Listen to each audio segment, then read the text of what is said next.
Hey everybody. So I wanted to do an update on the petition on the White House petition site and talk to you a little bit about how the petition site works and also why it's a good idea to sign the petition, why it's so important for this specific petition to pass. So the first thing I wanted to do is tell you that, everybody who wants to sign the petition, it's actually quite easy to do so. You do need to create an account in order to do so. So you want to come down here and click create an account. Now, when you click create an account, all it asks you for is your first name, your last name, your email address, and your zip code. And then it'll ask you to put in one of those security code words just to make sure that you're not some sort of vote bot thing. Now, I'm right now using Google Chrome as my browser, but I've also tried this in Internet Explorer, so it'll work on either type of browser.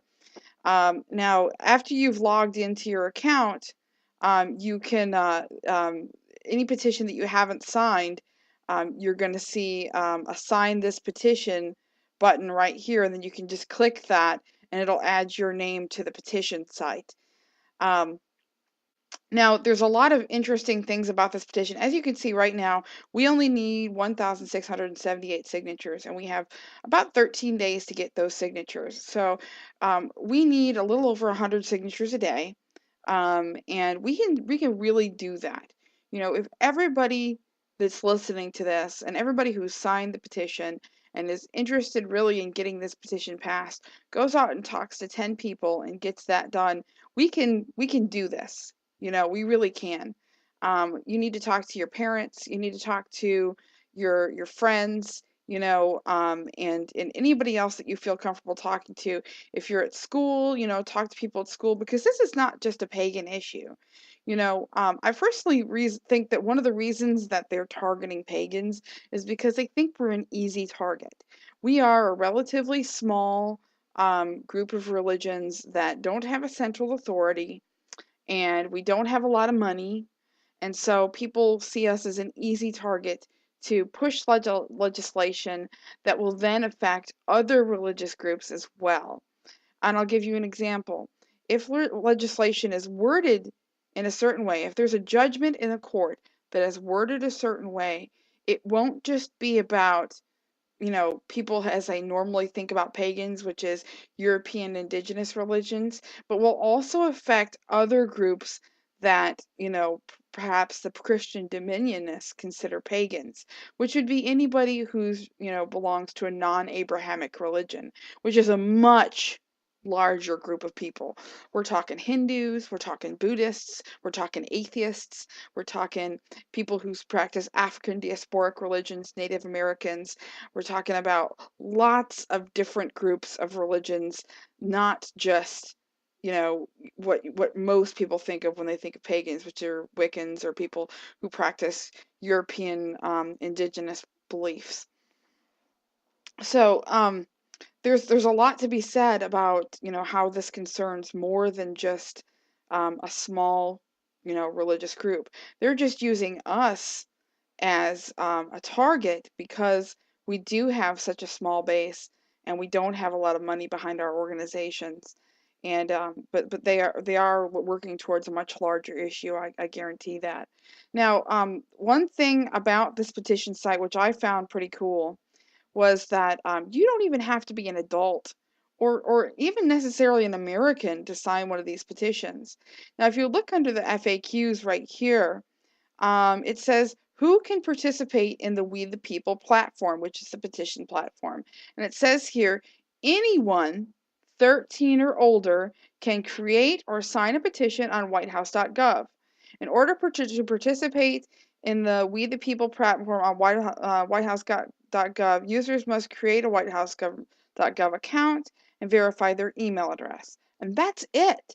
So it doesn't say anything about being an American. It doesn't say anything. I mean, and as long as you're 13 or over, you can do this. So, parents, if you've signed and you've got kids that are 13 or over, get them to sign. This also involves them.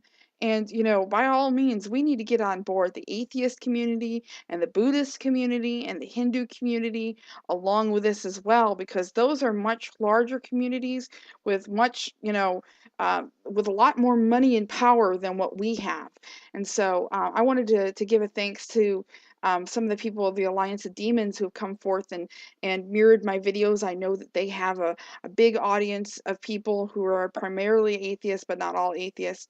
And I would just say, by all means, if you are somebody who's of a non-Christian religion, or even if you're a Christian that really values the First Amendment, your First Amendment rights, because after the Christian dominionists do what they want to the non-Christians, what's to stop them from defining Christianity in their own way and saying, well, if you don't do this, then you're not a Christian and you've lost your rights too.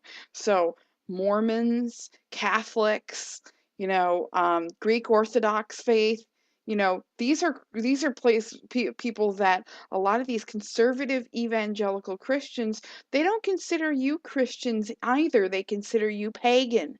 So, by all means, this is your fight as well. And of course, it's anybody's fight that believes that the First Amendment should stay the way that it is.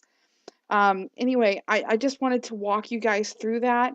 Also, one more note about the petition.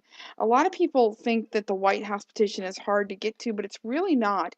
As you can see up here, wh.gov/4RO is the short link to get to the petition. It's quite easy to do. And one reason why it's so important for us to get these 1,678 signatures that we need left in order to move forward and get the recognition that we can from the White House for this is that the White House has recently changed the threshold on the petitions. It used to be 5,000, as you can see, to reach the goal of 5,000. And once you reach that goal of 5,000, basically what it means is that the White House has to issue a statement in regards to your petition, which means that we get White House recognition. Now, if this petition doesn't pass, like I said, they have changed the petition thresholds, but they did not impose those retroactively to those people who signed up before the petition threshold had changed. But if this petition doesn't pass and we have to redo the petition, the next threshold we have to hit is 25,000. Yes, that's right. 5 times the amount of signatures. And you know that if we don't get those signatures the first time around, the chances of us getting them the second time around are slim to none. So it's very important that we do this so that we can get the White House recognition for this issue, so that they can, help us, because we are a small community, and get everybody that you can. I've even had some Christians come forth and support this today, and I thank them for their efforts and everything like that. I'm not trying to bash the Christian community. This is a small group of fringe Christians who are taking their religion way too far. Anyway, I wanted to just update you guys on the petition site. And if you have any other questions, please let me know, and I'll try to answer them to the best of my ability. Anyway, thank you and blessed